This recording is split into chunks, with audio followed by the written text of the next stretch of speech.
Hello creative friends, I'm Anastasia and welcome back to my channel.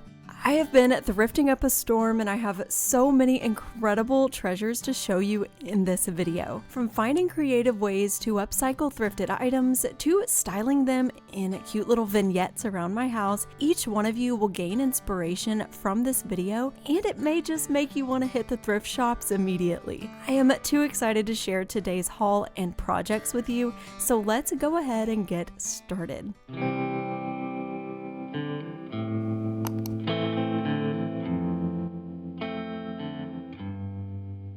Most thrift stores I visit have a craft section and it's worth it to dig around because you can find some very cute little artifacts. I found these charms that look like vintage frames and these journaling paper clips that I loved the romantic Victorian style of. I thought these would make the absolute cutest refrigerator magnets, so I am simply using some super glue to attach a little magnet to the back of each one.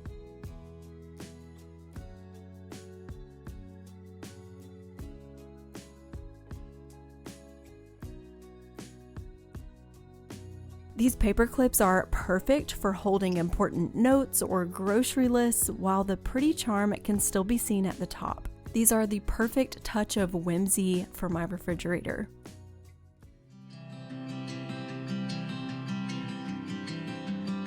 I am just head over heels for these beautiful carved wood frames. The original tag says they were $18.99 brand new. They were only $5 each at the thrift store, which I was so happy to pay because the details are stunning and the wood tone matches the other furniture in my house so well. I'm adding some hanging hardware and I'll link this picture hanging kit below because it comes in handy with a lot of thrifted frames.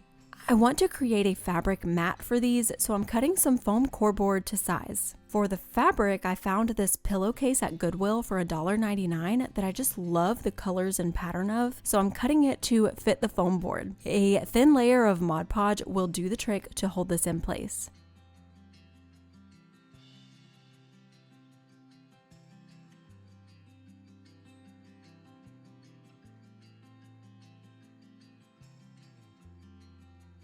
I grabbed some glass from some old frames I had, and I'm attaching some pictures with double-sided tape so that they're easy to change out if I ever want to.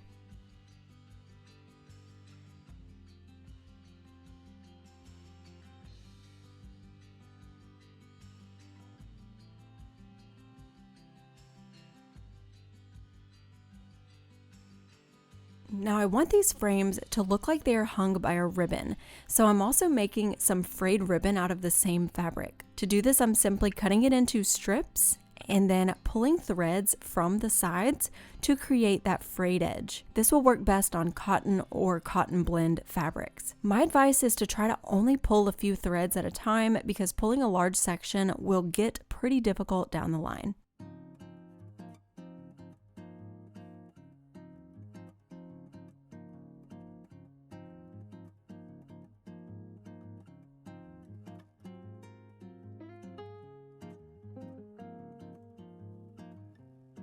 I made 2 long strips and I'm tying one of those into a bow.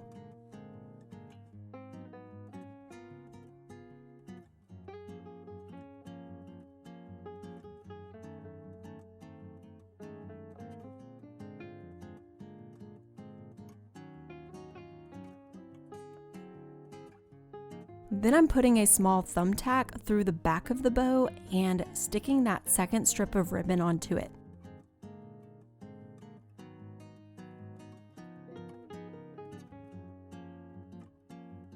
So I now have a bow with a long strip down the center. Now I popped that thumbtack right into the sheetrock and then I'm putting my picture hanging nails right through the ribbon to hang the frames.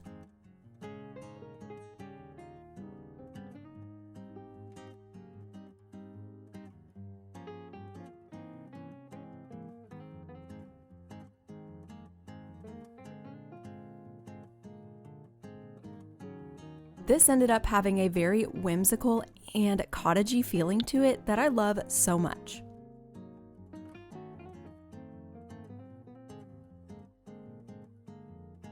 When I saw these, I instantly loved the unique features of these candle holders. From the Hollywood Regency style details to the little feet, they are definitely the most unique candle holders that I have now. They were just $10 for the pair, which isn't bad at all. Also, thank you to those of you who commented and told me about the magnet trick. So a magnet will actually not stick to brass. So that's a way that you can check if the piece is real brass or just metal. I love how these make a statement and really dress up a simple candle.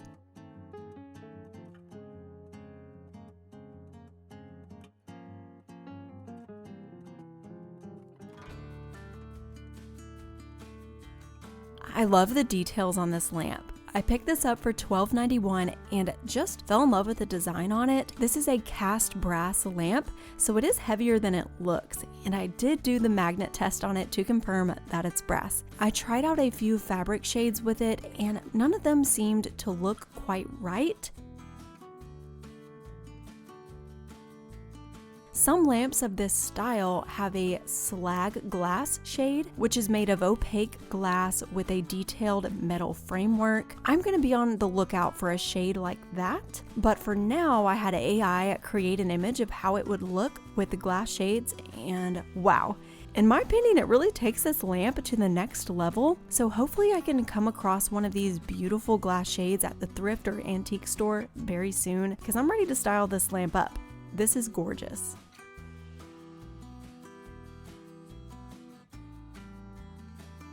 I love a glass bowl with a lot of details, so I had to bring this beauty home.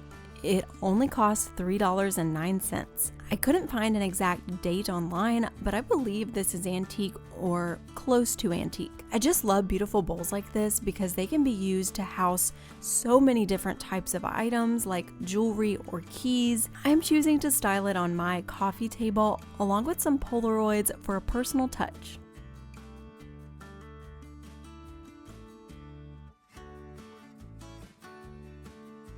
I love perusing the book section of a thrift store, especially the thrift stores that only charge like $1 for hardback books, just like this thrift store did. I found this decorating manual that has so much information in it. It shows how to install molding, how to replace a light fixture, add an outlet, replace floors, hang wallpaper, do faux finishes, build a bookcase, you name it. So many projects I want to do that now I have a step-by-step guide for. I am so excited for this book. I also found this set of 5 decorating books that also have a wealth of knowledge. I thought they could give me inspiration for different decorating styles and color palettes that I haven't seen before. Now they are from the early 2000s, so some of these photos are definitely out of date, but what goes around comes back around, and it's really refreshing to see designs other than what is being recommended to me by just the algorithm.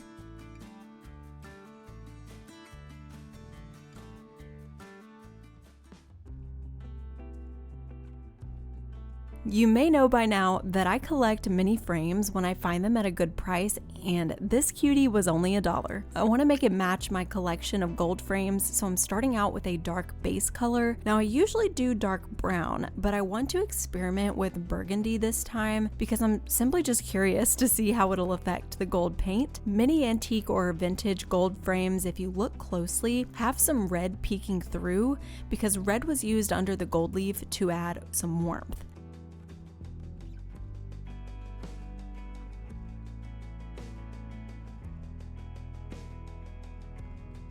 So I'm using European gold rub and buff on top, only leaving a little burgundy showing in just the deepest details.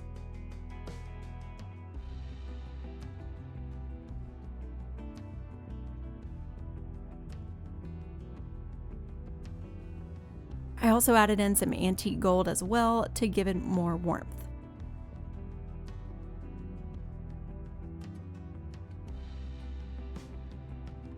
I added a little thrifted piece of art and hot glued a few magnets to the back, and now it's part of my growing mini gallery wall on my refrigerator. It feels so good to share my first thrift and decorate of 2026. Many more videos are to come this year, so subscribe so you don't miss out on all the fun. Thank you guys so much for watching, and I'll see you in the next one. Bye guys!